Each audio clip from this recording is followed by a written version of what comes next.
Hey everybody, it's Rajesh here. And Tane here.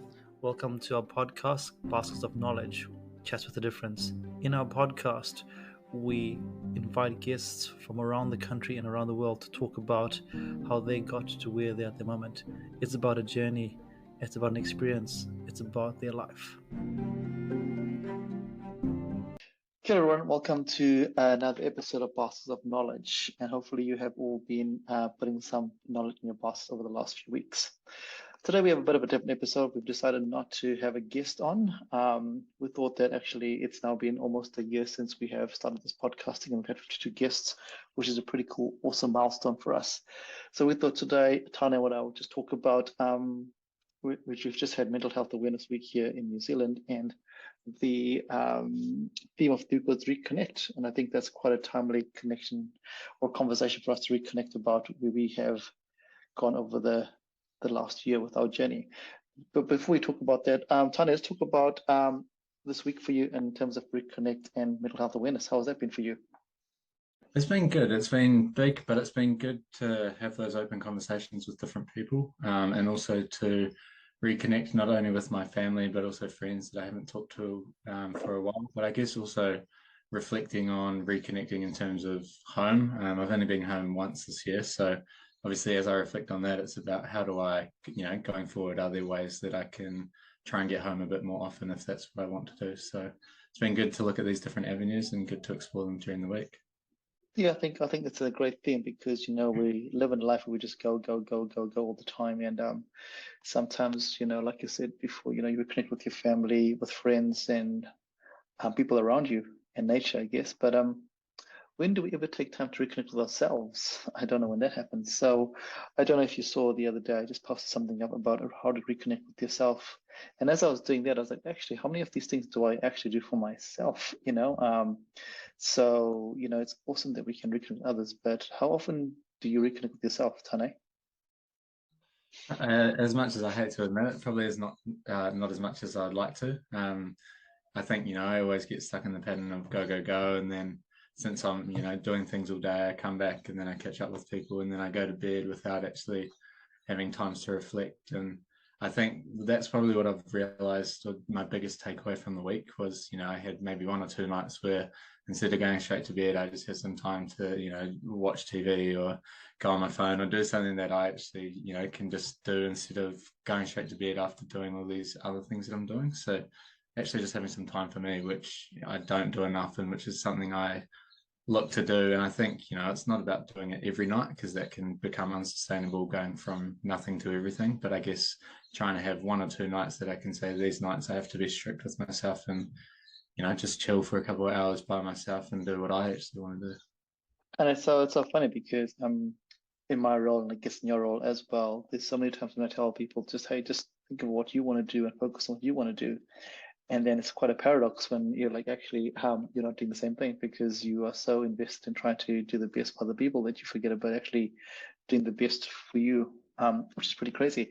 It also leads me to this other thing that I heard the other day about a quad fit theory. Quad fit theory, and I was like, oh, this is interesting.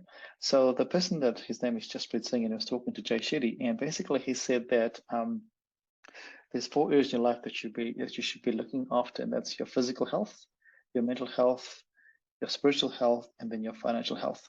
It's a very interesting thing because as I listened to this podcast, he spoke about that if you don't look after your physical health, then everything else just falls away. And I was like, this is interesting because a lot of the times we focus on mental health as a big thing. But as we all know, in a lot of our mental health conversations, people just say, hey, do something active, be active. And once you're being active, and you're a key proponent of this, when think about last year when you weren't getting involved in sports, how did that make you feel? Yeah, it definitely made life a whole lot more challenging. And I guess it's because we think, oh, we don't have an hour in our day to go and actually do it, but it's something that we should really prioritize. When you think about it, we have 24 hours in the day. So to afford physical health, 1 hour each day, and it doesn't have to be anything strenuous. It can just be going for a walk or, catching up with a friend and going for a walk. It doesn't have to be a mundane or boring activity that you make it. So I think that's the whole messaging around, physical health is a lot more than playing a sport or going to the gym, because those are the two big Yeah. ones that we usually think of. Yeah, and happened to me. I got injured last year, and I am a go at the gym. I do CrossFit, I do this crazy high intensity activities, and then I got injured and I couldn't do that. And instead of just going for a walk or just moving, I didn't do anything. And because in my mind I was like, oh, if it's not that, if it's not playing a sport or not going to the gym, then what's the point? And it took me a long time to realize, okay, why am I not feeling 100% okay now? Not physically, but mentally. And I thought, oh, damn, actually, because I am actually not just moving, And I think, I mean, this is obviously just like conversation. There's no science behind this. I mean, I'm not a scientist area here, but there's lots of evidence out there that shows how if your physical health will affect your mental health. And I think, as you look at these layers here, you get physical health, mental health, and then I like the conversation about spiritual health. The reason I like to talk about that is because spiritual health doesn't mean being in a religion. It doesn't mean you have to believe in a faith or whatever. It just means you got to look after whatever you believe in. If you give yourself time of day, how do you resonate with that there? Because we've got the physical health going, the mental health obviously we work on that and converse about that there. But spiritual health is something that people don't like to talk about because as soon as you speak about spiritual health, people think about churches and temples and all that kind of stuff. What are your thoughts about that? Yeah, I think I totally agree with you. A lot of the time we do think about religion and stuff like that. But I think for me, probably my key spiritual health comes from my Māoridom and, reflecting on my culture, reflecting on who I am as a person. And so, this year learning Te Reo Māori and being involved with some of the Te Raupu Māori like activities and stuff like that has really helped me appreciate and just go into that other area that I don't always reconnect with. So it's been really good just to find that focus. And I think that has definitely helped me along my way this year because, starting at university, I came in and I wasn't so connected with my Māoridom. Growing up, I knew some of it, but I didn't know a lot of it. And so being able to give myself this opportunity to now reconnect has actually really helped me in terms of knowing who I am and what I believe in. Yeah, totally. And I like the way you put it because it's not about a spiritual journey in terms of faith. It's about how your spiritual journey for you in itself. So it goes back to reconnecting with yourself. And I think that's where we have to remember that even if someone believes in a faith, that's cool. That's up to them. But in every faith is a reconnection with yourself through another thing, whatever the thing is, right? The thing could be your martyrdom, it could be Christianity, it could be Islam, it could be whatever your faith is. But at the end of the day, that is a means to connecting with yourself spiritually.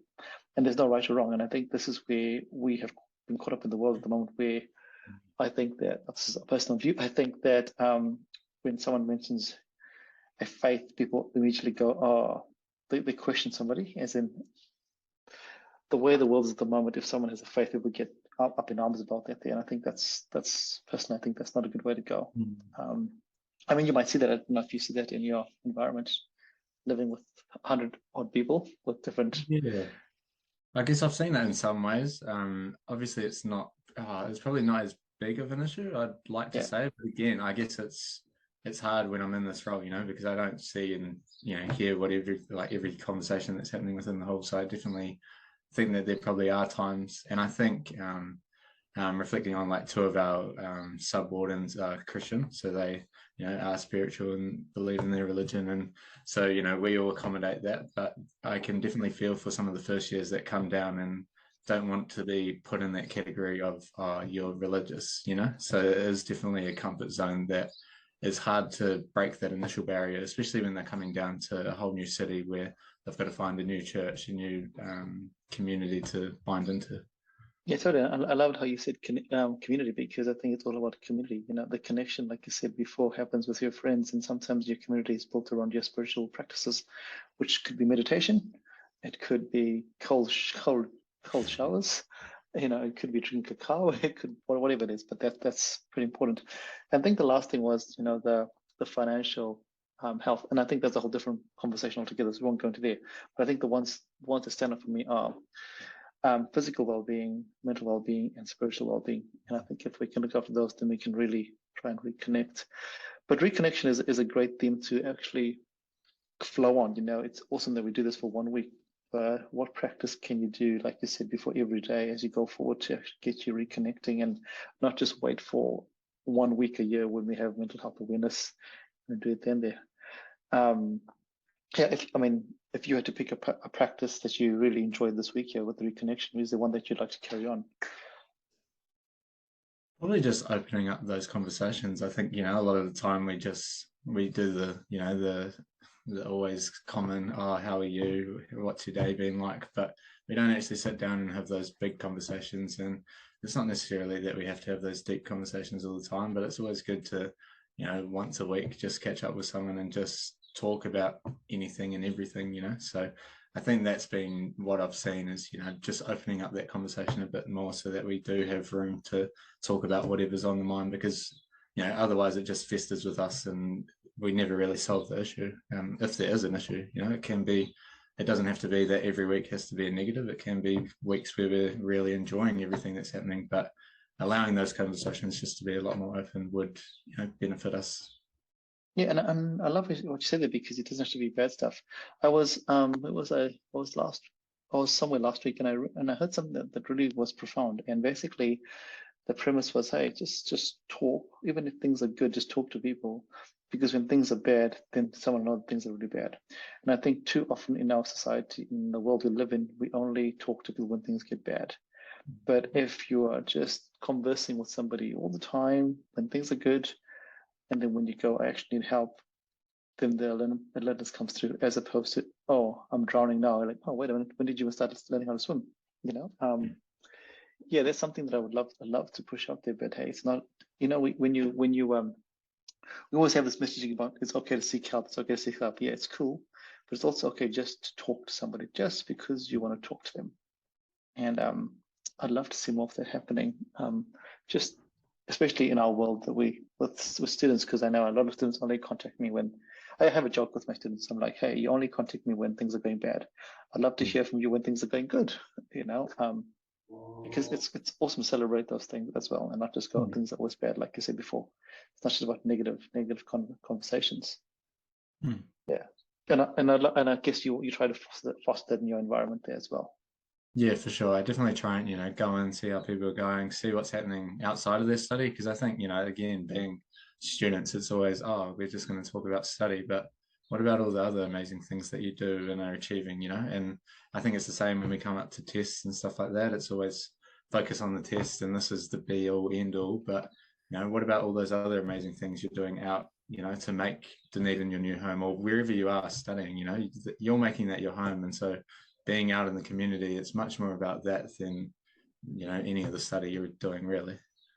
Yeah, talking about connections, I'm going to talk to you. I'm going to ask you a question, Tane. I'm going to interview you today. Connection at this moment in time, you've had connection with the course of study you've had, and you're now reaching a stage where you might have to change that a little bit. How's that going for you? For our listeners out there, Tane is finishing his degree at the end of this year, so it's time to rethink about what happens next.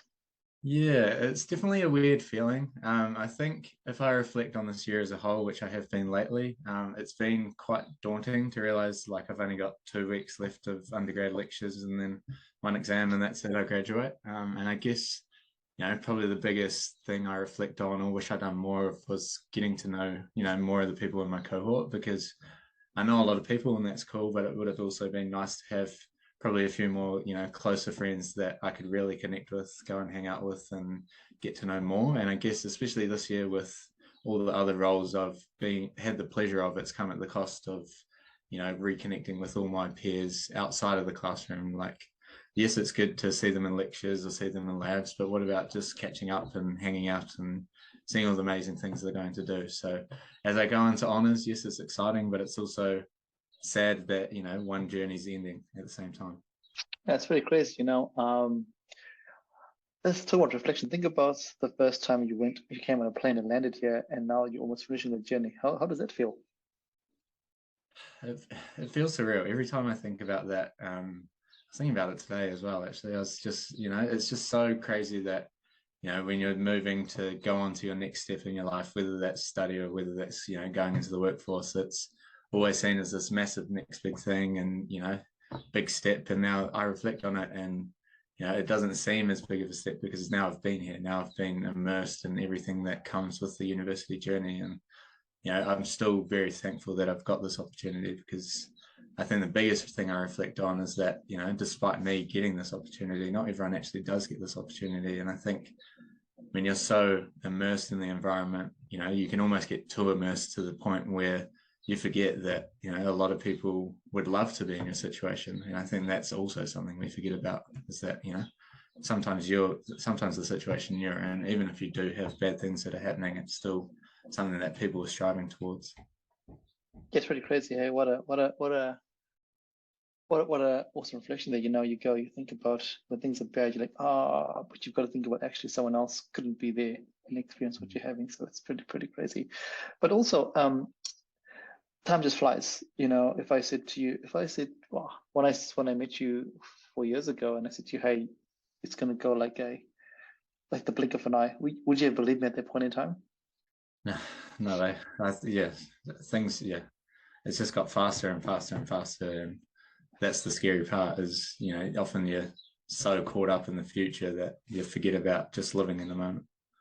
Yeah, and I think that if we go back right to where we started, we don't live in the moment. You're not connecting with yourself, and that just takes you on a different pathway. Yeah, and I think as this week wraps up, I think it'll be pretty awesome for anyone out there to just carry on reconnecting with whatever they're doing, but also to be also aware that mental health is not a bad thing. Everybody of us has mental health. It's just a spectrum of where we are on that scale. There's no good or bad. It's like health. You're either healthy or unhealthy, and then you do things to make sure you get back into equilibrium. So it'll be awesome if it's not a stigma, it's just a conversation that we just have about things. And it's pretty awesome that a lot of our guests, in fact, all 52 of our guests over the last year have mentioned one or two words about mental health, well-being, and authenticity. And authenticity comes down to just reconnecting with your values and who you are as a person. Because I think all of us live in a world where we have a mask, and when that mask was taken away by someone else, we have no control. Whereas if you take the mask over yourself, you're control of your destiny. So yeah. Any final words, Tane, before we wrap up today's little chat? No, I guess just have those conversations, and I challenge all of our listeners to go out, try and talk to someone new, and open up to someone new, connect with someone that maybe you're too scared to open up, but that fear is probably the fear that everyone else that you talk to is having as well. So just because you have a fear of opening up doesn't mean that nobody else does. Awesome. And I'm gonna echo that and say, hey, just have a conversation. Talk to whoever. Always find the one person that you can converse with. It doesn't have to be quantity, it can just be quality, and depth is always better than breadth. With that, thank you for listening today to our little chat. And we'd love for you to put in the comments about something that you have connected with over the last week, or something you'd love to connect with as you move forward in whatever journey you're in.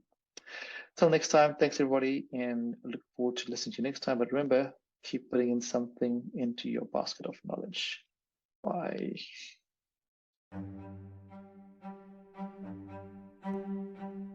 Thank you for listening to Baskets of Knowledge. Yeah, we hope that you found something useful to put into your basket of knowledge. And as we said before, remember to put something little into your baskets of knowledge every week. And as always, feel free to like, comment, and share this podcast. Thanks, everybody. Bye.